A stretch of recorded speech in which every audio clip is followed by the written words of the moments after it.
Fork scraping paper plate. My 35-year-old daughter crouches on a thin mattress, eating cold scraps on the floor. Through the wall, laughter, clinking glasses, a 12-foot tree. I paid $250,000 for this house. They banished her. I hold $1.2 million, hidden 40 years. One move tonight, and Fabio never sees it coming. Paula, honey, why are you eating on the floor? My daughter looked up from the thin mattress where she crouched, holding a paper plate with cold scraps. Behind the wall, I could hear Fabio's family laughing around their Christmas feast. The warmth of the fireplace, the clink of wine glasses, the smell of roasted turkey and apple pie filling their dining room. But here, in this back bedroom, my 35-year-old daughter shivered under a worn sheet, eating leftovers like a dog. Mom, I'm not supposed to be in there when they have family time, she whispered, not meeting my eyes. That's when I knew my daughter wasn't living in a home. She was living in a prison. And what they didn't know, what nobody in that house of hypocrites imagined, is that I had $1.2 million sitting in investment accounts from 40 years of legal practice. Money I'd kept quiet about for decades, and I was about to use every penny to destroy the man who turned my baby into a shadow. My name is Irene Walsh. I'm 68 years old, and this is the story of how I saved my daughter from a Christmas that looked like hell frozen over. I'm so glad you're here listening to this story. You know, when I decided to tell this, I wasn't sure anyone would believe that this kind of abuse still happens in 2024, in nice suburban neighborhoods, behind closed doors. If you've ever had to save someone you love from a situation they couldn't escape alone, or if you know someone who needs to hear that rescue is possible, please hit that like button. While I tell you the rest, if you could subscribe to the channel, it would help me reach more people with these stories. And tell me in the comments, where are you listening from? I want to know how far these stories are traveling. Now, let me tell you exactly what happened when I walked into that house and saw my daughter's life had become a nightmare. It was December 23rd, 2024. I'd driven from my small apartment in downtown Denver to Fabio and Paula's house in Aurora for what I thought would be a normal Christmas celebration. Paula had been married to Fabio Rodriguez for 3 years. He was a real estate broker, charming and smooth-talking, the kind of man who could sell ice to Eskimos. When they got married, I'd liquidated part of my retirement portfolio and given them $250,000 for the down payment on their suburban dream home. I should have known something was wrong when Paula stopped calling me every Sunday, when her clothes became more conservative, more covered up, when the sparkle disappeared from her eyes and her voice became barely above a whisper. But I told myself she was just tired from teaching elementary school, adjusting to married life, finding her rhythm. The truth hit me like a freight train that Christmas evening. I'd knocked on the front door, but no one answered. I could hear the celebration inside, so I used the spare key Paula had given me years ago. The living room was spectacular. A 12-foot Christmas tree covered in gold ornaments, expensive furniture arranged perfectly, the kind of setup that screamed, successful family. Fabio's parents, Carmen and Eduardo Rodriguez, sat at the head of an elegant dining table set for 8. Carmen wore a silk dress that probably cost more than Paula's monthly teaching salary. Eduardo had his arms crossed, holding court like some kind of patriarch. "Where's Paula?" I asked Fabio, who was carving the turkey with theatrical precision. "Oh, Mom's here," he said, with that practiced smile that never reached his eyes. "Paula's just taking a little break. You know how she gets overwhelmed during the holidays." Carmen looked up from her wine glass. "See, the poor thing works so hard all day with those children. She needed some quiet time to recharge." Something cold crawled up my spine. "Where is she exactly?" "She's in the back room, resting," Fabio said, his voice carrying just enough irritation to let me know I was asking too many questions. I walked through their house, the house I'd helped them buy, following the sound of silence toward the back. When I opened that bedroom door, the temperature dropped 20 degrees. The heating vent was closed. The window was cracked open. And there sat my daughter, my brilliant, beautiful daughter who had a master's degree in education, eating Christmas dinner off a paper plate on a mattress on the floor. "Baby, what are you doing back here?" I knelt beside her, my knees cracking on the hardwood floor. Her hands shook as she set down the plate. "Mom, you're not supposed to be back here. Fabio said I needed some space to think about my attitude." "Your attitude about what?" I I complained about the turkey being dry, and Carmen said I was being ungrateful because I didn't help cook enough. Tears started sliding down her cheeks. They said I could rejoin them when I learned some respect. The rage that filled my chest was unlike anything I'd ever experienced in 40 years of practicing law. I'd represented battered women, fought custody battles, faced down abusive husbands in court. But seeing my own daughter reduced to this broke something fundamental inside me. Paula, get your coat. You're coming home with me. I can't, Mom. I'm married. I live here. This is just how marriage works sometimes. That's when I noticed her hands, chapped and raw from constant cleaning. Her wedding ring hung loose on her thin finger. She'd lost at least 20 pounds since the last time I'd really looked at her. And her eyes. God, her eyes looked like those of an animal that had given up hope of ever escaping a cage. No, sweetheart. This is not how marriage works. This is how abuse works. I helped her stand up, wrapped her in the thin blanket from the mattress, and guided her toward the door. But Fabio appeared in the hallway, blocking our path. Where do you think you're going, Paula? For the first time in months, I heard steel return to my daughter's voice. I'm going to Mom's house. No, you're not. You're my wife. You live here, and you don't leave without my permission. The attorney in me recognized the control tactics immediately. Financial isolation, social isolation, emotional manipulation disguised as religious devotion, classic domestic abuse pattern, executed by someone smart enough to make it look like traditional marriage values. She's an adult, Fabio. She can leave whenever she wants. He smiled that cold smile. Actually, Irene, Paula doesn't have anywhere to go. Her teaching salary goes into our joint account, which I manage. She doesn't have access to it without my approval. She doesn't have a car of her own anymore. We sold it to help with the mortgage, and she definitely doesn't have the kind of money it would take to start over. The arrogance in his voice made my blood boil. He was so confident, so sure he had all the power. That's when I made the decision that would change everything. You're right, Fabio. She doesn't have money. I looked him straight in the eye. But I do. For 3 days, Paula cried in my guest bedroom. She kept saying she couldn't leave permanently, that she'd made vows, that maybe if she tried harder, Fabio would treat her better. The psychological damage was deeper than I'd realized. She flinched when the phone rang. She asked permission to eat food from my refrigerator. She apologized for existing. But I knew something Fabio didn't know, something Paula didn't even know. 40 years ago, when I started my law practice, I made a decision that would save my daughter's life.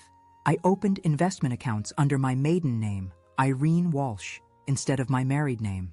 I invested conservatively, consistently, quietly. Every month, for 40 years, I put money away. Not for vacations, not for luxury, but for emergencies. For moments when someone I loved needed saving, and traditional resources weren't enough. By 2024, those accounts had grown to $1.2 million, and I was about to use every penny to wage war against Fabio Rodriguez. On December 26th, I called my former colleague, Susan Myers, who specialized in domestic violence cases. Susan, I need the best domestic violence attorney in Colorado. Money is no object. Irene, what's going on? My daughter is being held prisoner by her husband, and I'm going to destroy him. Variações aplicadas. Paz. Método descoberta. Evidência visual. Paz. Gravações. Plais. Profissão. Ex attorney. Conhecimento legal. Plais. Adjetivos. Grupo 2. Luxo sobre sofrimento. Plais. Reação visceral. Náusea. Paz, tremor. Susan Myers arrived at my apartment on December 27th at exactly 9 a.m., carrying a leather briefcase that had seen 1,000 battles. Her gray hair was pulled back in a severe bun, and her eyes held the kind of steel that comes from 25 years of fighting monsters who hide behind wedding rings. Tell me everything, Irene, and I mean everything. For 2 hours, I laid out the evidence I'd already started gathering. The photos I'd taken of Paula on that mattress. The bank statements showing her teaching salary disappearing into an account she couldn't access. The medical records showing her dramatic weight loss over the past year. This is textbook financial abuse, Susan said, reviewing the documents. But we need more. Courts want patterns, not isolated incidents. We need to prove systematic control. That's when Paula spoke up from the corner of my living room, where she'd been sitting silently like a frightened bird. "There's more," she whispered. "So much more." Over the next 3 hours, the full scope of Fabio's abuse unfolded like a horror story written in legal precedent. The financial control was just the beginning. Fabio had convinced Paula to sign a power of attorney for convenience during their first year of marriage. He used it to redirect her paychecks, sell her car, and cancel her credit cards. When she protested, he'd show her their joint debt he'd accumulated buying luxury items for his family while restricting her to dollar store essentials. He bought his mother a $3,000 purse for her birthday, Paula said, her voice breaking. The same week he told me we couldn't afford to fix the heat in the back bedroom because I was being financially irresponsible for wanting new teaching supplies. The social isolation was methodical. First, Fabio convinced Paula that her friends were jealous of their marriage. Then he started scheduling family obligations every time I tried to visit. Finally, he moved her to Aurora, 45 minutes from anyone she knew, and convinced her that driving alone was unsafe for a woman. "He took my keys and said he was protecting me," Paula sobbed. I believed him. I actually believed him. But the psychological abuse was the most sophisticated torture I'd ever encountered. Fabio had weaponized religion. His parents, devout Catholics, convinced Paula that submission was godly, that questioning her husband was sinful, that suffering was purification. They quoted scripture while defending his right to discipline his wife. They prayed over her when she cried, telling her that Satan was making her rebellious. Carmen would hold my hands and say, "Mija, God is testing your faith through Fabio. The more you resist, the more you sin." Paula's hands shook as she spoke. And Eduardo would nod and say that in their culture, women learned respect through hardship. The physical control was subtler, but equally devastating. Fabio never hit Paula. He was too smart for that. Instead, he controlled her environment with surgical precision. The temperature in her room, her access to food, her sleep schedule. He'd wake her at 3 a.m. to discuss her attitude problems, and then blame her exhaustion on laziness. "He said I was getting fat, so he started measuring my portions," Paula said, her voice barely audible. "Then he said I was getting too thin, so he accused me of having an eating disorder and threatened to have me committed." Susan took notes with the mechanical precision of someone who'd heard similar stories too many times. "Paula, I need you to think carefully. Did you ever record any of these conversations? Any voicemails, text messages, anything?" Paula looked at me with the expression of someone who'd been keeping a terrible secret. "Mom, there's something I never told you. About 6 months ago, I started recording things." My heart stopped. What kind of things? Everything. Every conversation with Fabio, every interaction with his parents, every threat, every humiliation, every moment when I thought I was going crazy and needed proof that it really happened. Susan leaned forward like a predator catching a scent.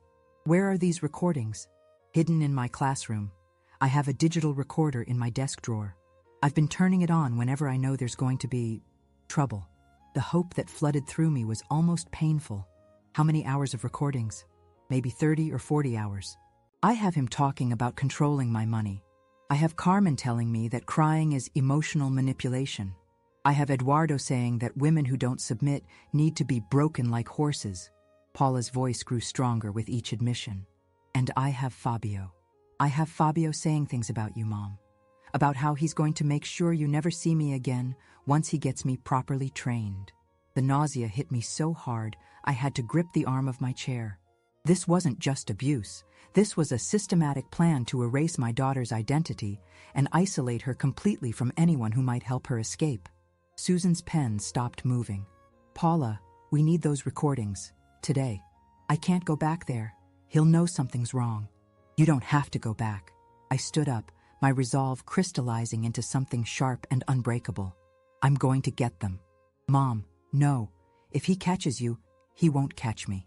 I know exactly when he leaves for his office, and I still have that spare key." I looked at Susan. "What else do we need?" "Documentation of the financial abuse. Bank statements, credit reports, any contracts or agreements Paula signed. Medical records showing the physical effects of stress and malnutrition. And if possible, witness statements from anyone who observed this treatment." Paula sat up straighter. Mrs. Henderson next door asked me once if everything was okay. She heard Fabio yelling at me through the walls. Perfect, we'll interview her. Susan closed her briefcase. Irene, I have to ask. This is going to be expensive. Court costs, expert witnesses, private investigators if we need them. Are you prepared for... Susan, I have $1.2 million in investment accounts that I've been saving for exactly this kind of emergency. Cost is not a factor. I want to destroy this man so completely that he never has the opportunity to abuse another woman. Susan smiled for the first time since she'd arrived. Then, let's go to war. On December 28th, while Fabio was at his real estate office and his parents were at morning mass, I used Paula's spare key to enter the house that my money had helped them buy. Walking through those rooms felt like touring a crime scene. Everything was perfect, expensive, immaculate, except for that back bedroom, which remained cold and sparse like a punishment cell. I found Paula's classroom key in her purse, which Fabio had confiscated and hidden in his dresser drawer. The control was so complete that she couldn't even access her own workplace without his permission. At Paula's elementary school, I explained the situation to Principal Martinez, who immediately provided access to Paula's classroom. In her desk drawer, wrapped in a cloth bag and hidden under lesson plans, I found the digital recorder that would become our smoking gun. Driving back to my apartment, that small device felt heavier than all the law books I'd carried in 40 years of practice. Inside, it was proof of systematic torture disguised as marriage, evidence of psychological warfare conducted by a man who smiled at church every Sunday. But I also knew that what I was carrying was more than evidence. It was my daughter's freedom. That evening, Susan, Paula, and I sat around my kitchen table as the digital recorder played back 43 hours of the most systematic psychological torture I'd ever heard. The first recording was from 6 months ago, Paula's voice shaky and uncertain as she tested the device. But as the months progressed, the conversations became more chilling, more calculated, more revealing of the monster Paula had married. Hour 3 contained the first bomb that shattered everything we thought we knew.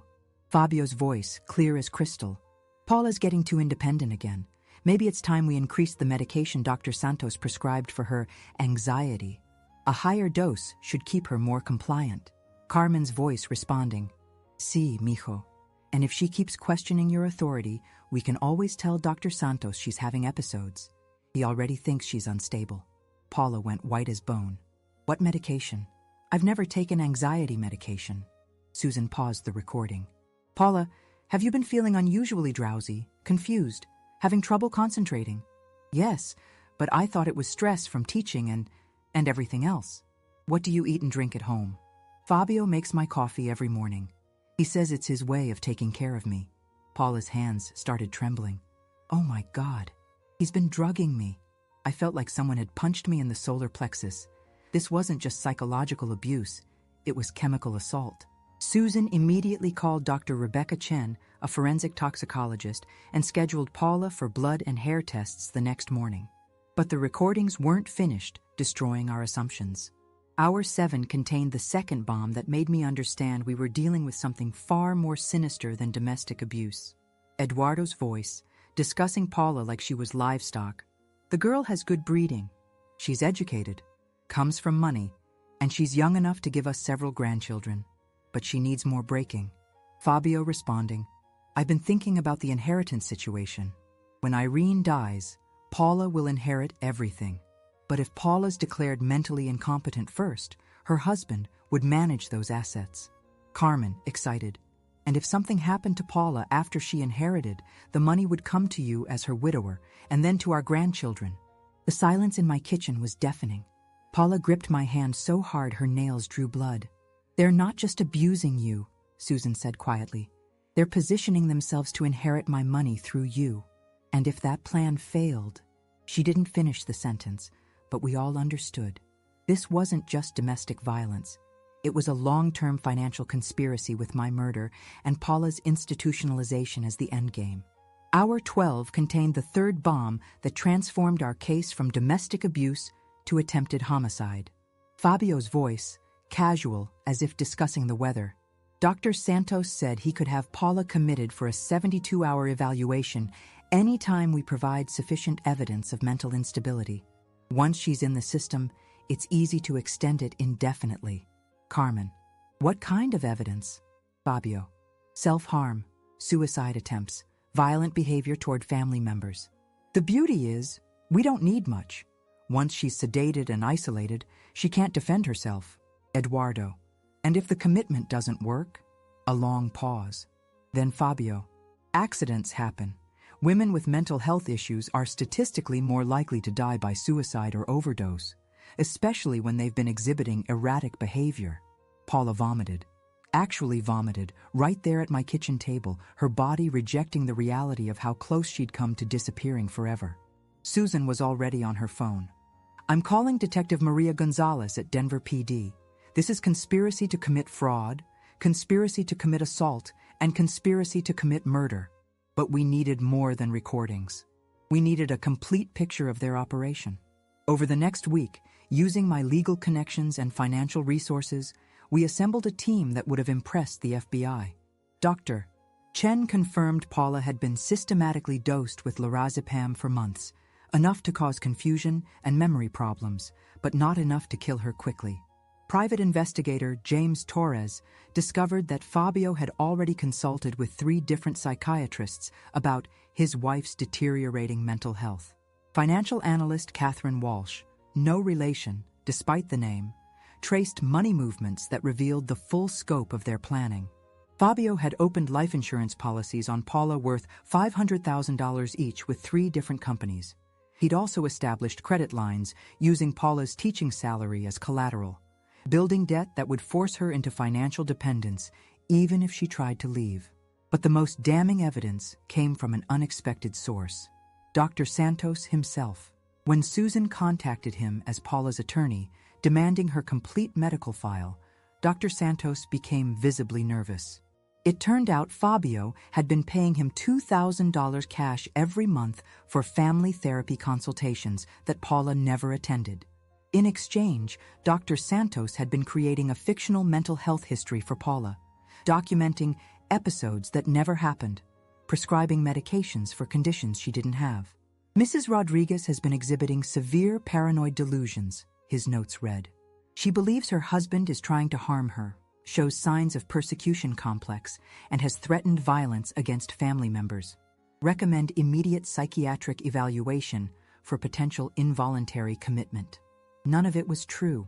All of it was signed, dated, and ready to be submitted to a judge. They had everything in place, Susan explained as we reviewed the files.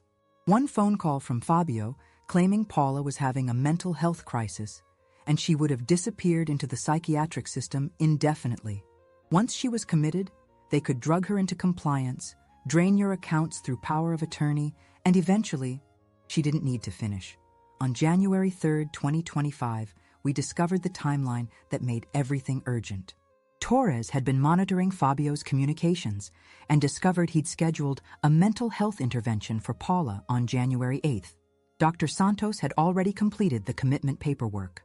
Carmen had researched facilities in remote areas of Colorado where Paula could be held for her own safety. Eduardo had contacted a lawyer about expediting power of attorney transfers in cases of mental incapacity. They were 6 days away from erasing my daughter forever. But they had made one critical error. They had underestimated a mother with $1.2 million and 40 years of legal experience. Susan filed for an emergency restraining order on January 4th. Detective Gonzalez obtained warrants for Fabio's phone records, bank accounts, and communications with Dr. Santos. The Colorado Medical Board launched an investigation into Dr. Santos for falsifying medical records. And I hired the most expensive security firm in Denver to protect Paula while we gathered the final pieces of evidence.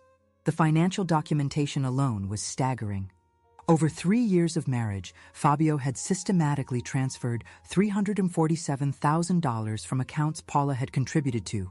$67,000 transferred to his parents for family emergencies, $45,000 spent on luxury items for his family, jewelry, vacations, car, $89,000 invested in his brother's construction business without Paula's knowledge, $56,000. Used to pay gambling debts from underground poker games, $34,000. deposited into offshore accounts under Carmen's name $23,000, spent on Dr. Santos for fake medical consultations $33,000, used to purchase life insurance policies on Paula total, $347,000 of Paula's teaching salary, systematically stolen over 36 months. But the money was just the beginning. Torres discovered that Fabio had run this exact scheme twice before. His first wife, Maria, had died in a car accident after being committed to a psychiatric facility for erratic behavior. His second fiancée, Jennifer, had broken off their engagement and moved to another state after her family intervened when she started showing signs of mental instability. Both women had been isolated from their families. Both had signed power of attorney documents. Both had mysterious medical histories created by Dr. Santos. Paula was victim number 3 in a pattern of predatory marriages designed to extract wealth and eliminate witnesses. On January 6th, Susan presented our evidence to District Attorney Michael Rodriguez, no relation to Fabio, despite the shared name. The DA's office had never seen such a comprehensive case of domestic abuse combined with financial fraud and conspiracy to commit murder. "This is organized crime disguised as marriage," DA Rodriguez said, after reviewing our files. "We're looking at charges of domestic violence, financial fraud, conspiracy to commit fraud, conspiracy to commit assault, conspiracy to commit murder, falsifying medical records, and drugging someone without consent." But Fabio still didn't know we were coming for him. On January 7th, Paula called him from my apartment, using a script Susan had prepared. "Fabio, I want to come home. I've been thinking about everything you said, and you're right. I was being disrespectful. I'm ready to be a better wife." His voice on the recording was pure satisfaction. "I knew you'd see reason, baby. Come home tonight. We'll have a family dinner, and tomorrow we can start fresh." "What about tomorrow?" "Tomorrow we're going to get you some help. Some professional help to make sure you don't have any more episodes like this. But don't worry, my family will take care of everything." That was the confession we needed. Fabio admitting on tape that he was planning to have Paula committed the next day. But we had our own plans for January 8th.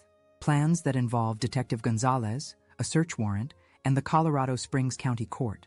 Plans that would turn Fabio's mental health intervention into the worst day of his life. The trap was set. The evidence was overwhelming. The team was in position. Tomorrow, Fabio Rodriguez would discover what happens when you try to destroy the daughter of a woman with $1, $2 million, and a law degree. Tomorrow, justice would have its day in court. January 8th, 2025, 2 p.m. The Aurora County Courthouse was packed beyond capacity. Word had spread through the Denver legal community that the domestic violence case of the year was about to unfold. Reporters from 3 local news stations waited outside. Family court advocates filled the gallery. And somewhere in that crowd sat Mrs. Henderson, Paula's neighbor, ready to testify about the screams she'd heard through the walls. Paula walked into that courtroom transformed. Gone was the trembling woman I'd found eating Christmas dinner on a mattress. Her shoulders were straight, her voice clear, her eyes blazing with the fury of someone who had finally understood she'd been living in hell. Fabio sat at the defendant's table in his best suit, flanked by his parents and a lawyer who clearly hadn't grasped the magnitude of evidence he was about to face. Carmen wore a black dress and rosary beads, playing the part of the grieving religious mother. Eduardo kept his arms crossed, maintaining his patriarchal dignity even as his world crumbled around him. They still thought this was about a hysterical wife who needed to be controlled. They had no idea they were about to be destroyed. Judge Patricia Williams called the court to order. "This is an emergency hearing regarding domestic violence allegations, financial fraud, and conspiracy charges against Fabio Rodriguez, Carmen Rodriguez, and Eduardo Rodriguez. The state will present evidence of systematic abuse and attempted murder." Fabio's lawyer immediately objected. "Your Honor, these charges are absurd. My client is a respected real estate professional and devoted husband. His wife has been struggling with mental health issues." "Mr. Davidson," Judge Williams interrupted, "I suggest you save your objections until you've heard the evidence." Susan stood up, and I felt 40 years of legal experience flow through her voice. "Your Honor, the defense just proved our case. They're about to claim the victim is mentally unstable. But we have 43 hours of recorded conversations proving that Mr. Rodriguez and his family systematically drugged, isolated, and financially abused Mrs. Rodriguez while creating false medical records to support an involuntary commitment that was scheduled for today. The first moment that would make headlines happened when Susan played the recording of Fabio discussing Paula's medication. His voice filled the courtroom. Paula's getting too independent again. Maybe it's time we increased the medication Dr. Santos prescribed for her anxiety. A higher dose should keep her more compliant. Carmen's voice. And if she keeps questioning your authority, we can always tell Dr. Santos she's having episodes. Fabio's face went white as paper. His lawyer's pen stopped moving. Even Eduardo uncrossed his arms.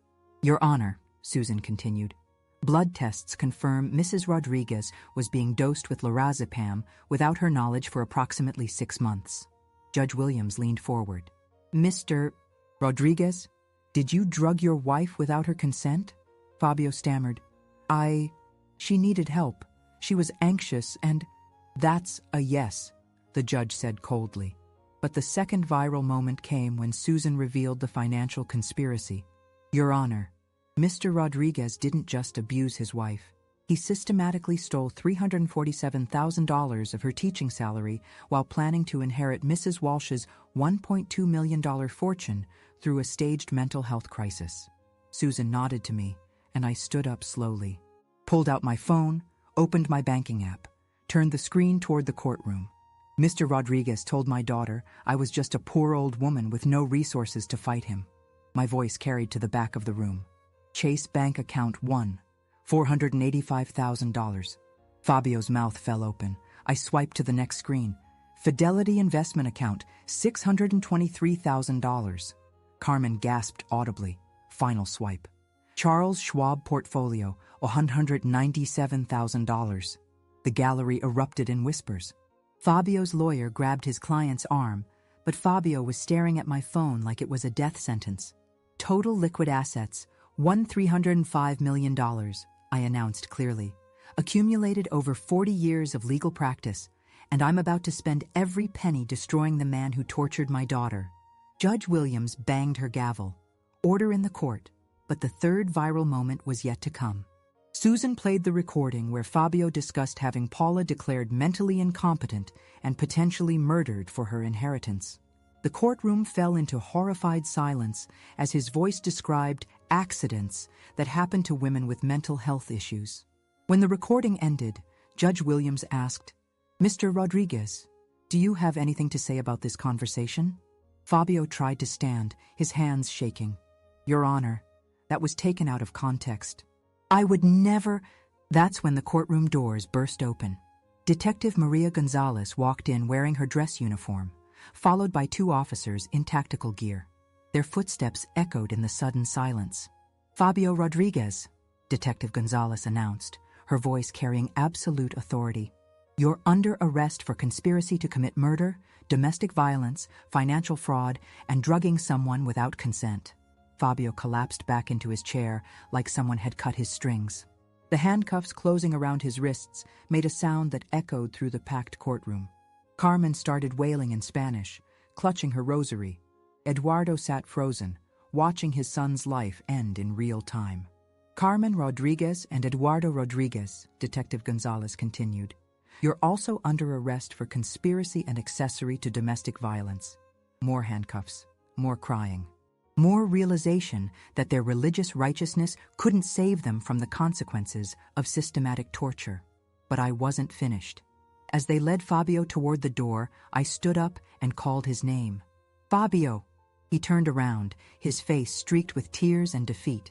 You told Paula she was worthless. You made her eat Christmas dinner on the floor. You stole her money, drugged her coffee, and planned to have her killed. My voice never wavered. But you forgot one thing. What?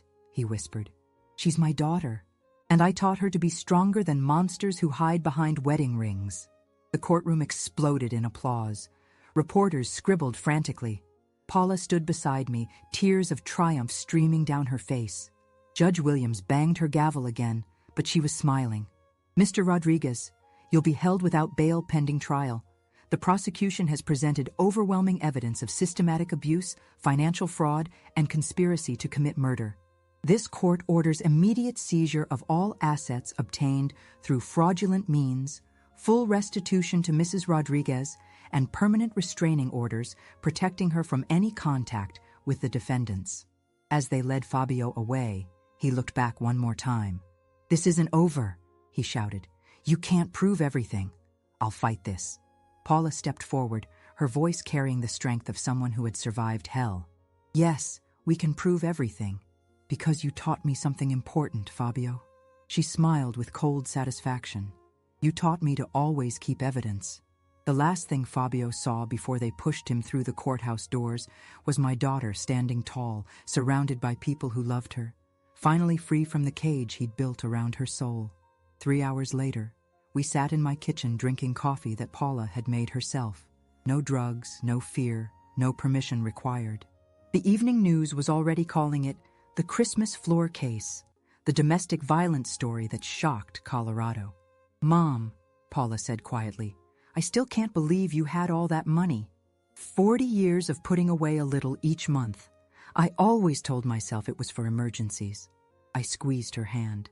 "I never imagined the emergency would be saving you from your own husband. What happens next?" "Next, we make sure no other woman goes through what you went through. We use this case to change laws, to train judges, to show the world that domestic abuse can happen to anyone." I looked out the window at the snow falling gently on Denver. "And next, you heal." The doorbell rang. Susan stood on my porch with a bottle of champagne and the biggest smile I'd seen in years. "Ladies," she announced, "the DA just called. Dr. Santos confessed to everything in exchange for a reduced sentence. Fabio and his parents are looking at 15 to 20 years each." We popped that champagne right there in my small kitchen. 3 women who had taken down a monster with nothing but evidence, determination, and the love of a mother who refused to let her daughter disappear. Justice, I learned that day, tastes better than any Christmas dinner I've ever had. 6 months later, on a warm July morning in 2025, I stood in the kitchen of our new house in Cherry Creek, watching Paula teach a cooking class to 8 women from the Denver domestic violence shelter. Sunlight streamed through large windows that Paula had specifically requested. She wanted to live in a place where darkness could never hide in corners again. The woman standing at the stove, laughing as she showed Maria how to flip pancakes without disaster, bore little resemblance to the broken soul I'd found eating Christmas dinner on a mattress. Paula's hair, once dull and lifeless, now fell in healthy waves past her shoulders, highlighted with auburn streaks she'd chosen herself. She wore a yellow sundress, bright, confident colors that Fabio had forbidden. Her face had filled out, the gaunt angles replaced by the soft curves of someone who ate when hungry and smiled when happy. But the most dramatic change was in her eyes. They sparkled with the mischief and intelligence that I remembered from her childhood, the light that Fabio had spent 3 years trying to extinguish. "Okay, ladies," Paula announced to her class. "The secret to perfect pancakes is patience. Don't flip them until the bubbles form and pop on the surface." 8 women from various stages of escape and recovery listened intently. Some still flinched at sudden noises. Others watched the doors obsessively, old habits from lives spent calculating escape routes. But all of them looked at Paula with something approaching hope, proof that survival was possible, that freedom could be rebuilt one morning at a time. "Paula," asked Jennifer, a 28-year-old whose husband had controlled her eating for 4 years, "how did you know you deserved better?" Paula turned off the burner and faced the group. "I didn't know at first. I thought I deserved exactly what I got. But my mom taught me something important. Love doesn't require you to shrink yourself. Love doesn't demand that you disappear." She gestured toward me, and I felt the familiar surge of pride that had been growing stronger every day for 6 months. "And sometimes," Paula continued, "love looks like a 68-year-old woman with $1.3 million who's willing to wage war against anyone who hurts her daughter." The women laughed, a sound that had taken Paula 3 months to rediscover and now filled our house regularly. Our new life had taken shape gradually, deliberately. We'd moved to this house in May, choosing a neighborhood where Paula could walk to the elementary school where she'd returned to teaching. The backyard had space for a garden, which Paula tended with the devotion of someone who understood the miracle of things growing freely in sunlight. We'd adopted a golden retriever named Hope, Paula's choice, who followed her everywhere and slept across her bedroom door at night. The financial settlement had been comprehensive. The court ordered full restitution of the $347,000 Fabio had stolen, plus punitive damages of $500,000. The life insurance policies he'd taken out on Paula were canceled. The premiums returned. But more satisfying than the money was watching Fabio's real estate empire collapse as word spread through Denver about his conviction. The Rodriguez family name, once associated with success and religious devotion, now served as a warning about predators who hid behind traditional values. Fabio himself was serving 18 years in Colorado State Penitentiary. Carmen and Eduardo each received 12 years for conspiracy and accessory charges. Dr. Santos lost his medical license and received 8 years for falsifying medical records and participating in the conspiracy. The case had become a landmark in domestic violence prosecution, studied in law schools and referenced in legislative hearings about improving protections for abuse victims. But our real victory wasn't measured in prison sentences or legal precedents. It was measured in Paula's laughter echoing through our house every morning. On Saturday afternoons, Paula ran support groups for domestic violence survivors at the shelter. She spoke at legal conferences about recognizing financial abuse. She consulted with lawmakers about closing loopholes that allowed abusers to manipulate the medical system. Her story had been featured in Domestic Violence Awareness magazine, and she'd received hundreds of letters from women who recognized their own experiences in her testimony. "You saved more than just me, Mom," she told me one evening as we watched the sunset from our back porch. "You saved everyone who heard our story and realized they weren't crazy, they weren't worthless, and they weren't alone." I'd used a portion of my savings to establish the Paula Rodriguez Foundation. She'd insisted on keeping the name as a reminder that survivors could reclaim their identities from their abusers. The foundation provided legal support, financial assistance, and temporary housing for domestic violence victims who needed resources to escape. In 6 months, we'd helped 43 women leave dangerous situations, funding everything from security deposits to legal fees to therapy sessions. The Foundation's first major initiative was training for medical professionals about recognizing signs of abuse and verifying patient consent for treatments.